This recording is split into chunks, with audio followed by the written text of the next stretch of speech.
first week on the 3-day novel contest, the writers arrived at Chapters for Writers Boot Camp and for their first challenge. Catherine was victorious. Mark, John and Laura picked up the loss. Yes. Before everyone settled in for the launch of the contest. 1, go!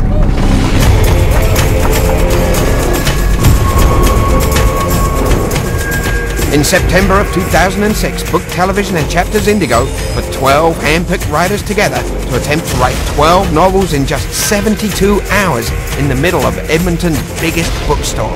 But for the first time ever, writers would try this live on national television as part of the world's most notorious literary marathon, the 3-day novel contest.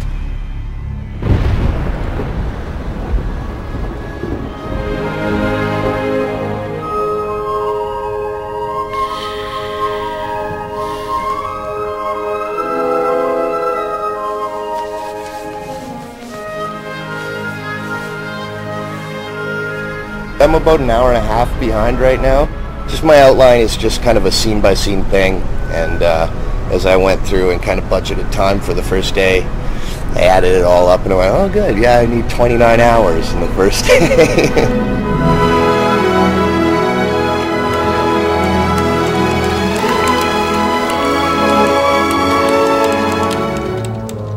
Did you go through your whole career with those nails? Yes, of course. Wow, that's crazy. You can't have those really long hooker nails. I call them hooker nails. I can't have them anyway. They're like, not in my neighborhood.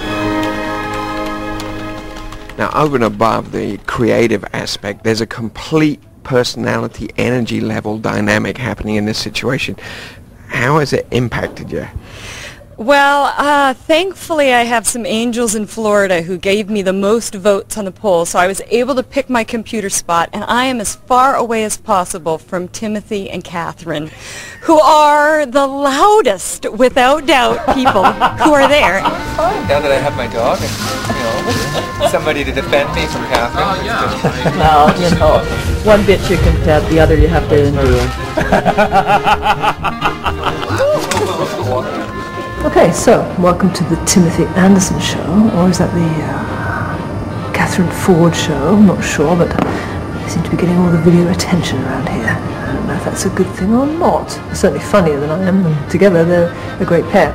I'm afraid to touch anything. Just call it Catherine's novel. Where is it? Yeah. Well, the machine apparently is haunted. The ghost that lives in this bookstore haunted my machine, so what I have to do is yell for help.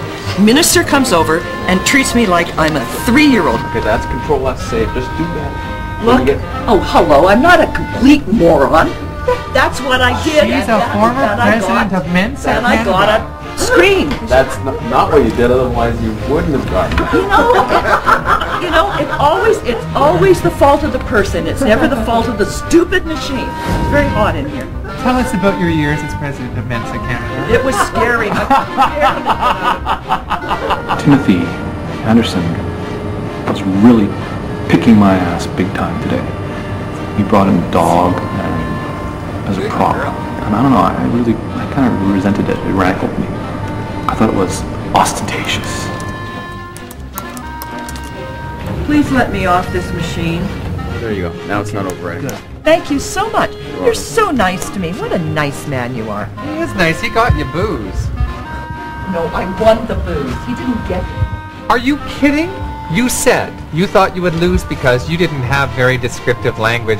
He did say he was looking for descriptive language, not that showed in the judging. Yeah. Let him I just come over to give you a compliment, but now Oh, what's the compliment? If your writing contains the same degree of verbal witticism and dash and daring do that you're displaying either with or against Catherine, then your manuscript should be sparkling. The guys who come here are looking for I don't want any of your Does that count? I choose to disengage at this point. And I thought, well, maybe he's just out-clowning me. You know, that's my niche, usually. The other thing that is threatening about him, though, is that he's very good.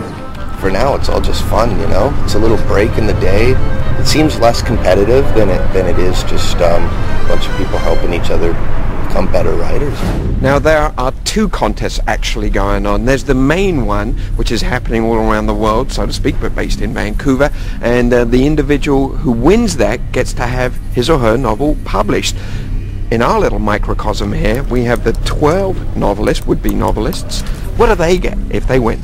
Well, the winner here is going to get publication in Westward magazine, prestigious Alberta publication, and also will get to go to a sponsored writers' retreat. So they're going to get all kinds of goodies that they could never hope to get in their miserable lives. What do you think's going to go on today? Well, I mean, there'll be alliances formed. There'll be people who are going to try to use dirty tricks to drag each other's confidence down. There'll be people who will spike each other's drinks and ruin each other's sleep. And some of that's already happened, I'm sure.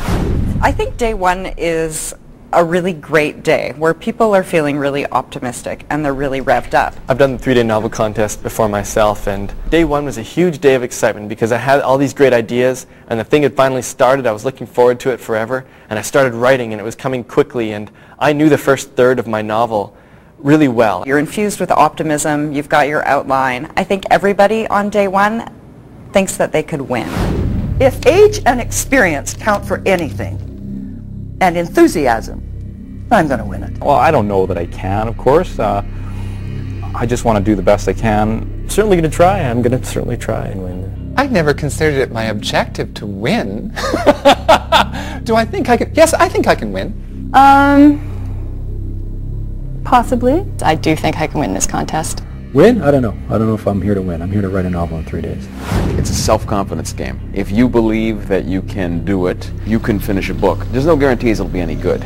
But if you have the confidence you can do it, you can do it. And after 8 hours of no sleep and writing, I began to feel fatigued and to realize I was up against something bigger than I understood. How deep into the project are you? I have got an excellent first chapter. Excellent? Yeah, I think it's excellent. I'm happy with the first line and the last line, and I know where I'm going. I'm feeling okay. If I can get through part 1 today, I'll be good. I have plot fatigue.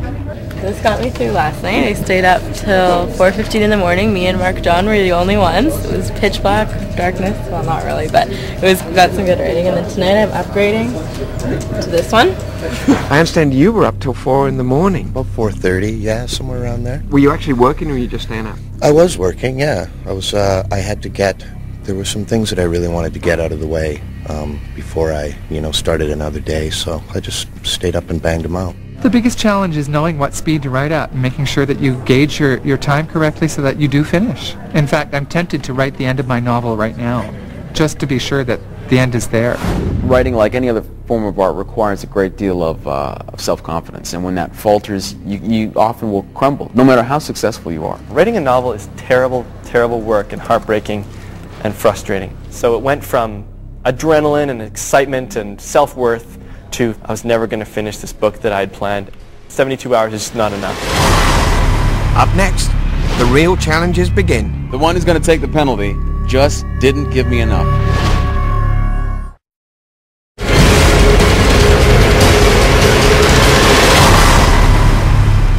I was born in the UK. I came to Canada during the Thatcher years. I got run out of town. I was born in 1977. I was raised in a happy Christian home. I grew up on the streets. There was a lot of drug use and that kind of a thing in my early history, especially my teenage years. Became a bit of a juvenile delinquent. Hitchhiked all over Canada and the Pacific Northwest. Born in London, in England, and I knew what I was going to do when I was 5 years old. I was always going to be some kind of a writer.